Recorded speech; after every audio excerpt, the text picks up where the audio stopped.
আপনারা অনেকেই ফোনের মধ্যে দেখবেন যে নাম্বার সেভ করেছেন, এবার দেখবেন যে বিভিন্ন রকম নামে আপনি নাম্বার সেভ করেন।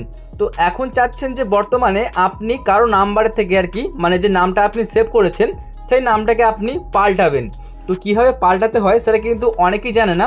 তো তার জন্য আজকে আমি আপনাদেরকে দেখাবো, যদি আপনি কোনো রকম নাম্বার সেভ করে রাখেন এবং সেই নাম যদি আপনি চেঞ্জ করতে চান তাহলে কীভাবে করবেন।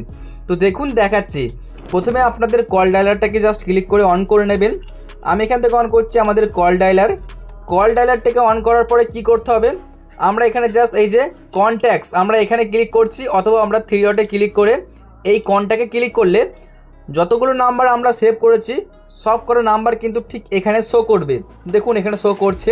তো এবার মনে করুন যে আপনি কারো নাম আর কি চেঞ্জ করতে চাচ্ছেন, হতে পারে যে আপনি নাম ভুল লিখেছেন অথবা কোনো কারণে চেঞ্জ করবেন। তো মনে করুন আমি এখান থেকে এই যে দেখতে পাচ্ছেন আমি এটাকে সিম্পলি সিলেক্ট করলাম। সিলেক্ট করার পর এখানে নাম্বার আমি হাইড করেছি। এখন আমি এর আর কি নামটাকে পরিবর্তন করব। পরিবর্তন করার জন্য দেখুন ওপরে এই যে পেন যে অপশানটা, আপনাকে এই পেন অপশানে ক্লিক করে দিতে হবে। ক্লিক করে দেওয়ার পরে আপনি কিন্তু চাইলে অনেক কিছু এখানে এডিট করতে পারবেন। তো এখানে যেমন আমরা শুধু ফার্স্ট নাম লিখেছি এখানে দেখুন এর কিন্তু টাইটেল আমরা লিখিনি, তার জন্য আমরা এখানে ক্লিক করে শুধু টাইটেলটা আমরা লিখে দেবো। এর জন্যই আমরা এডিট করে দেখাচ্ছি, যেমন ক্ষেত্রপাল লিখবো। তার জন্য আমরা এখানে ইংলিশ কিবোর্ড করে নিই আগে। ইংলিশ কিবোর্ড করার পরে তো এখানে আমি তার টাইটেলটা লিখে দিয়েছি। লিখে দেওয়ার পরে আমরা আবারও এই যে সেভে ক্লিক করে দেবো। সেভে ক্লিক করলে কিন্তু দেখতে পাচ্ছেন নামটা পরিবর্তন হয়ে গেছে।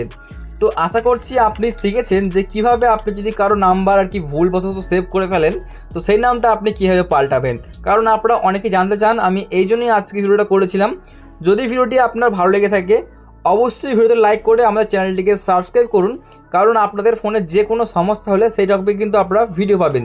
তার জন্য চ্যানেলটিকে সাবস্ক্রাইব করে রাখুন।